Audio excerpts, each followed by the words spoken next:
Welcome to P5105. And we once again have a task that is now pretty much obsolete as it is very DJI specific. And since we're now going to use the Skydio, except for those of us who are using personal DJI products, about 80% of it is now irrelevant. But fear not, I'm going to lead us down the road to enlightenment of the objective of the lesson, which is discussing UAS camera function, operations, and maintenance concerns. So let's go. So as we all know, the fun of flying an SUAS is why we love them so much. But the main reason we use it is for the camera. So we need to understand a bit about how that camera functions. Let's take a look at how cameras work in general, and then some of the technical terms that we need to understand. If you're just starting out in photography, it can be confusing when photographers use terms you do not understand. Here are the explanations between 25 technical photography terms that will give you essential foundational knowledge of photography. Let's start with the three pillars of photography: aperture, shutter speed, and ISO. Aperture is defined as the diameter of the entrance pupil of the lens through which light travels into the camera. A larger aperture or larger opening lets more light into the camera, and a smaller aperture or smaller opening lets less light into the camera. Think of water flowing through a garden hose into a well. The width of the hose represents the lens's aperture, the water, light, and the well a pixel on the camera sensor. In photography, the focal ratio is a measurement of the size of the aperture, but it is often found abbreviated as f-number, f-ratio, or f-stop. Make sure you do not confuse focal ratio with focal length, which, measured in millimeters, affects how zoomed in your lens will be. For a more detailed explanation, click the card above. Higher focal ratios represent smaller aperture sizes, and smaller focal ratios represent larger aperture sizes. Changing f-stop also affects depth of field. Depth of field is the distance in images in focus from front to back. A shallow depth of field caused by decreasing the f-number means less of the image will be in focus, resulting in a background blur. Creating this background blur is a neat effect often used in portraits to eliminate distracting backgrounds, and the rendering quality of out-of-focus areas is referred to as bokeh. When two lenses with the same focal length and aperture are said to have differing bokeh, it means that while each lens produces the same amount of out-of-focus blur, one lens may do so with a more pleasing effect. A deep depth of field resulting from increasing f-number means more of the image will be in focus, and is often used in landscapes. Two lenses set to the same f-stop may not transmit the same amount of light to the sensor, however. This is where t-stops become useful. T-stops measure the amount of light transmitted through the lens into the camera. T-stops are often used in place of f-stops to characterize cinema lenses, since matching exposure is important when producing a film. Due to the optical nature of lens elements, no lens has 100% transmission, and some lenses have significantly less. If you're buying a lens for its light gathering ability, check the t-stop value to ensure you're making the best choice. Shutter speed is the length of time the shutter is opened, exposing the sensor to light. Extending the garden hose analogy, the shutter speed would represent the duration from the moment the spigot is turned on to the moment it is turned off. Longer shutter speeds result in more water in the well, increasing the amount of light the sensor is exposed to, and shorter shutter speeds have the opposite effect. Leaving the spigot open too long causes the well to overflow, and water spilling out represents data that is lost from blown highlights. These two pillars affect camera exposure. Exposure is defined as the amount of light per unit area reaching the camera sensor. Shutter speed and aperture affect camera exposure because they physically control the amount of light reaching the sensor. You may also hear exposure relating to a single shutter cycle. For example, a long exposure signifies a shutter open for long periods to capture enough light. You may have also heard of the exposure triangle. The exposure triangle is a relationship between aperture, shutter speed, and ISO. Even though this is the largely accepted version of the exposure triangle, since aperture and shutter speed are the only parameters affecting exposure, we need to rethink how ISO relates to these two variables, a thought we will come back to later in this video. Let's rename the shutter speed aperture ISO triangle the camera settings triangle to align with the definition of exposure. The third pillar of photography is ISO. ISO is an abbreviation for the International Organization for Standardization, which, just like it sounds, is an organization that develops and publishes international standards. In the world of photography, ISO is another way to describe the amplification of sensor data that occurs after an image is taken. Referring to ISO as a sensitivity of the camera sensor or exposure is incorrect, since ISO does not affect how much light a camera can physically gather. Instead, ISO represents the relationship between exposure and image brightness. Brightness is the perceived lightness of an image, and its alteration involves the transformation or amplification of sensor data after light is gathered.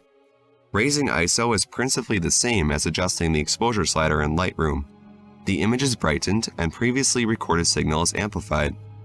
ISO connects brightness and exposure in that setting a low ISO, let's say ISO 100, with the objective of producing an adequately bright image, requires a large exposure, while setting a high ISO, such as ISO 1600, with the same objective, requires a small exposure. Both images may look the same, but up close the ISO 1600 image appears to have more noise, random variations in color and brightness information in an image. This is because of a difference in the signal-to-noise ratio. Signal-to-noise ratio in photography is the ratio of light to noise in a digital image. If an image has a high signal-to-noise ratio, information clearly stands out against background noise, whereas an image with a low signal-to-noise ratio will contain information barely recognizable from background noise. Digital noise comes from a variety of sources, from light itself to electronic interference from inside the camera. Less light means less signal, and a lower signal-to-noise ratio. Referring to the two photos I took at varying ISOs, because the ISO 1600 image received 16 times less light than the ISO 100 image, its signal-to-noise ratio is greatly reduced, and more noise is visible throughout. Keeping exposure constant and adjusting ISO, you can see that when equalizing brightness in Lightroom, noise levels are nearly identical. This proves that adjusting ISO merely amplifies signal and doesn't introduce noise into the image on its own. Why is this important to know? With an understanding of light as signal and lack of signal as noise, you can begin to record exposures with the goal to optimize SNR, a method often referred to as exposed to the right. Remembering the garden hose analogy from earlier, thinking of each photo site on our sensor as a tiny well, not all the wells will fill at the same rate because highlight areas will possess a higher level of signal than shadows, meaning that given the same exposure settings, shadow wells will contain less water than highlight wells. Since a well completely full of water represents an optimal SNR, if we try to increase exposure to fill up the shadow wells more, our highlight wells will overflow. In photography, this manifests as blown highlights, and clipped signal is much harder to recover than weak signal. So our goal when selecting shutter speed and aperture is to meter for the brightest highlights so that no signal is lost. Or, if the brightest highlights are unrealistic to expose for, like when shooting into the sun, we can let a select number of the brightest wells overflow. If certain shadow regions do not contain enough signal to be brightened after the fact, then bracketing exposures for high dynamic range, or HDR, and combining them with special software will give a picture with optimal SNR for all regions of the image. All the wells will be full. Now that we have covered the scientific principles behind photography, let's discuss key camera settings that you can use to get the most out of your photos. Before you even take a photo, make sure your camera is set to RAW picture mode instead of the default JPEG file format. RAW files take data right off the sensor and store it in a lossless format, making it easier to edit in post-production. Post-production refers to the editing of an image after it has been taken. Editing software like Adobe Camera Raw, Photoshop, and Lightroom allow for manipulation of raw data to create the desired end product. When shooting JPEG, raw sensor data is processed in camera, often with sharpening, saturation, and contrast presets. These files are hard to edit since much of the raw information has been destroyed to decrease file size. Besides file mode, your available camera settings and when to use them are important to understand. Auto mode, often found as a green icon on your settings dial, lets the camera's meter, a built-in light meter that records the brightness of subjects, determine what aperture, shutter speed, and ISO will produce an adequately bright image. This mode is not useful for most types of photography, since the photographer has no control over depth of field or motion blur. But if you're a beginner, it can be helpful knowing how the camera adjusts to different lighting scenarios. Auto ISO is a feature that, when enabled in program modes, will automatically calculate ISO based on exposure parameters using the camera's meter. I suggest keeping Auto ISO off at all times. Shutter priority mode, often denoted with an S or TV, allows shutter speed to be controlled by the photographer, leaving aperture to be determined by the camera. Shutter priority mode is helpful when using long focal length lenses to capture fast-moving subjects. Since I just want to pause it there for a second. We're getting into things that we actually have control over. A lot of people don't realize that when we're looking in the ground station, the ground control station, we actually can change a lot of these settings. And I want to let everybody know that we're going to be looking into that a little bit more after this video. in those situations, you will need to keep your shutter speed above a certain threshold to minimize motion blur. Wildlife and sports photographers often use shutter priority mode to freeze animals and people. Aperture priority mode, often denoted with an A or AV, allows aperture to be controlled by the photographer, leaving shutter speed to be determined by the camera.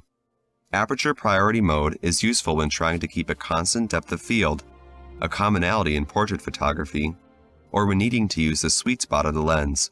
Manual mode, denoted with an M, is the mode giving a photographer the most control. In manual mode, you can adjust shutter speed and aperture independently, allowing total freedom over how your images will look. Using manual mode is a great way to learn how camera settings respond to differences in ambient light, and it will force you to become familiar with your camera. These 25 common technical terms are part of the foundational knowledge you will need to truly master photography, and hopefully along with me defining them, you have learned some valuable knowledge on aperture, shutter speed, ISO, exposure, SNR, and camera settings, the core concepts behind how images are formed. You don't need to have an engineering degree to learn photography, and many may argue that technical knowledge isn't important in comparison to lighting and composition, but understanding how a camera works is, in my opinion, good background knowledge to have. Subscribe to Apple Apps for more educational photography. Okay. So why do we need to know this? Simply put, because we are taking pictures for clients, and it's important that our pictures are relevant to them. If pictures are too bright or too dark, we're wasting our time. About 90% of the time, the camera settings on the SUAS will be exactly what we need, but sometimes we may need to change them. When this happens, we need to know how to do it. Because the settings will work differently based on the GCS or the remote control that we use, it's going to be up to you to read the owner's manual and to do your own research to make your photos and videos as excellent as you can make them. Okay, so in order to do this, I encourage everyone to not just play around with the flying aspect, play around with the photography aspect of your SUAS. It's a great way to determine what you're going to need. Okay, so that when the time comes, you'll know exactly what you want to be giving the client. On the screen right now is our camera settings simplified. I've put this up because the GCS is automatically set to the following. It is set to an f4 stop. It's set to a 1/250 shutter speed, and it's set to an ISO 400.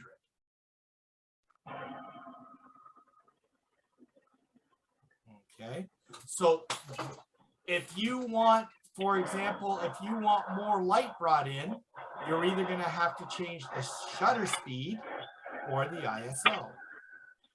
If you want a sharper picture going all the way back, you're going to need your f-stop changed.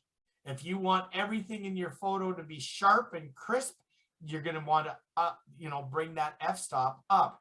If you want to show just this part, show this, and everything else is blurred in the back, like what we have sometimes in our backgrounds, then you're going to want to make that f-stop a lower number. So play with those settings, have fun with them. It's really fun to watch what you can do sometimes. Take the same picture, just have it hover and just stand there and take a picture of yourself with all of these different settings and see how they come out. It's a great way for you to learn how to use the camera function. We've talked for almost 2 months now on the flying.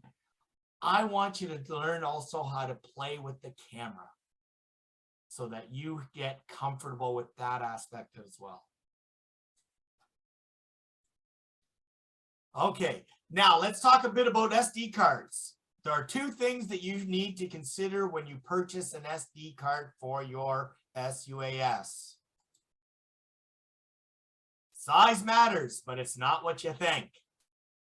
The first thing we're going to discuss is size. The maximum size of the card supported by your SUAS is determined by the manufacturer. Don't bother putting in a 256 card if it'll only support 128. You're wasting your money. Okay? The maximum that is supported by the Skydio is a 128 card, a 128 megabyte card. Sorry, gigabyte. My bad. The DJI Phantom 3 is only limited to a 64 gig card. I can put the 128 all I want. It's going to default to 64 because that's all it can support. I have a 32 card, a 64 card, a 128 card, and I can interchange them as I need. Okay, it may seem like you're missing out, but trust me, you can store a heck of a lot of pictures on 64 gig. At 5 meg a piece, it's going to take, you can store probably close to 2,000 pictures. And like the gang that happened in Harbor Springs, that's exactly what happened to them.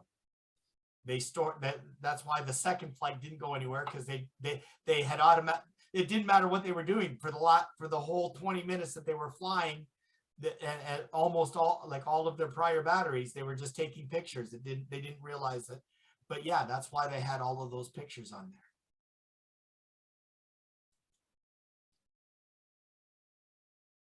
The speed class on your SD card is important.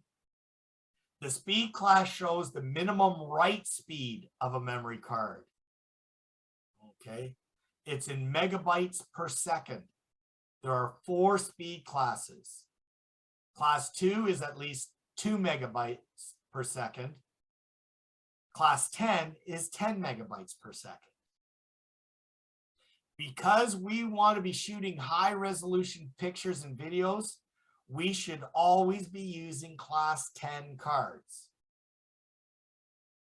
In other words, don't get your cards off of wish.com.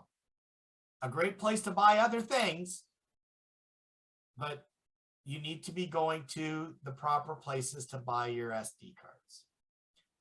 The lower speeds will not be able to keep up with our cameras, especially the 4K and 8K cameras that we're using now.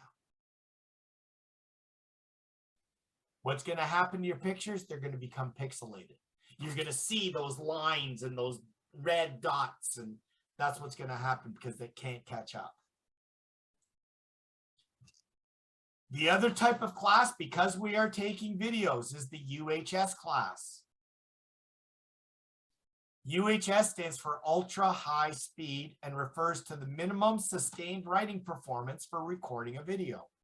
UHS came about due to the 4K capable video devices that we use that are needing faster write speeds. And there are two speeds, U1 and U3. This chart shows you either a U1 or class 10 will do the job we need it to do. If we're doing high res raw, this is what we need. But if we're going to be doing if we're using a 4K camera and we need a 4K video, then we're going to need a U310, a U3C10. Does that make sense? Otherwise, for what we use most of all, a U1C10 will do the job.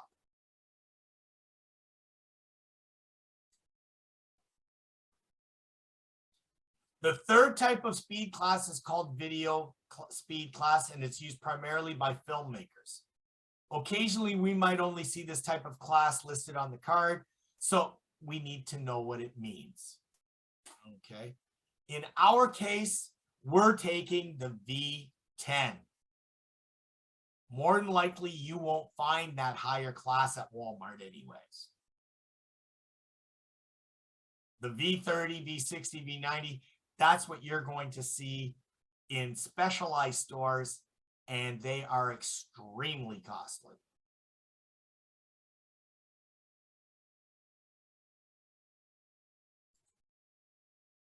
Placing and removing the SD card is something we will be doing a lot. Once again, how do you do this? And where you find the SD card location will depend on the SUAS you are using. Some use a spring load. The last thing you want to be doing is pressing on that and then letting it go and watching that thing pop out into the grass. I've searched for an hour for an SD card in the grass. It's not fun. Okay, so again, in order to know and understand the procedure, it's important to read that pesky owner's manual. Okay, and just listen to the fonts here. Sit on it, because you're always going to be having it with you anyways. Little 70s reference there. Okay, so there's no fly-through drone wash stations that I know of. However, American know-how, eventually I'm sure we'll figure it out. But giving your SUAS a little chamois wipe every now and then will keep it looking shiny and new. Also, it'll remove any of those, any marks or that do occur in flying. Every once in a while, you're going to hit a bug. Trust me. All right. Also, make sure to get a lens cleaning cloth and kit. They're inexpensive and well worth it. You can get them at the Dollar General. You want to make sure that you clean that lens.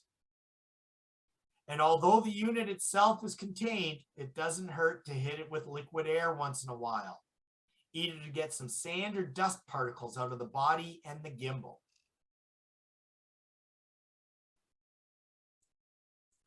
Finally, always, did I remember to say always? Always lock your gimbal before storing and or transporting your SUAS. The last thing you want is to have the camera and gimbal flopping around in a case where you can't see it. Then when you open it up, you see broken ribbons or a cracked lens. Not a sight I want to see. I don't think you want to see it either. What's a gimbal? Well, a gimbal is the pivoted support that permits the rotation of an object around an axis. In other words, gimbals are used to stabilize the camera. There are as many types of gimbal locks as there are types of SUASs. So once again, refer to the owner's manual of your drone when you have questions or concerns on how to do it. And here I've got some different type of locks. So on the Skydio, it's a little red tab. That's all it is. On this little Mavic, it's a bubble that you put on.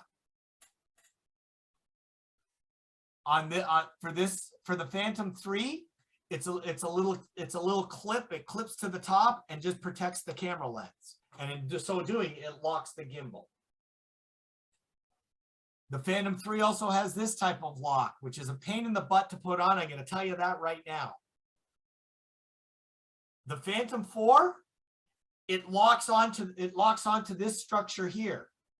It comes from the bottom and it covers, and then it has a positioning unit that stabilizes the camera and protects the lens. The one thing I don't like about this Phantom 3 lock is that it doesn't allow for protection of the lens. That's why I prefer this lock. If you can't, like, unfortunately, this little tab doesn't protect the lens of our Sky Dio. So I know Lieutenant Kershke, what she's done is she's got a little chamois cloth, and she kind of wraps that lens around in the chamois cloth before putting it in, so that it's protected against any scratching.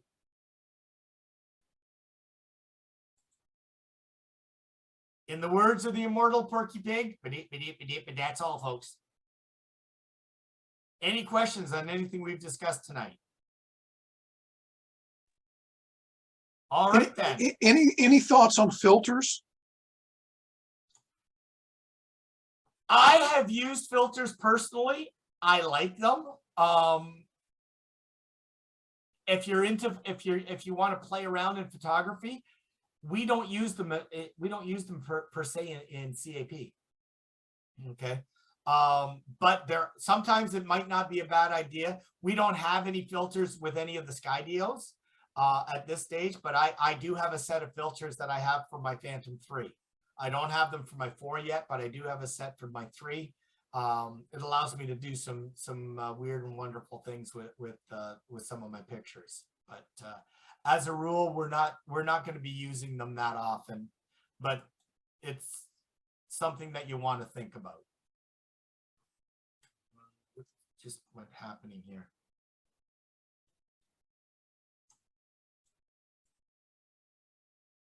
Copy.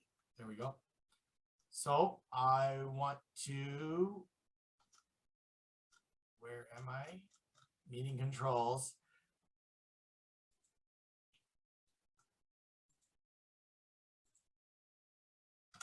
And there we go. Oops, that's the old one. Give me a sec. Something just went screwy in here. I thought that was happening.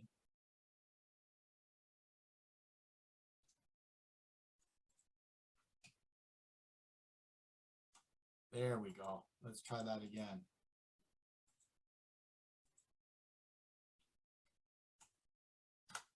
There, that's the proper one.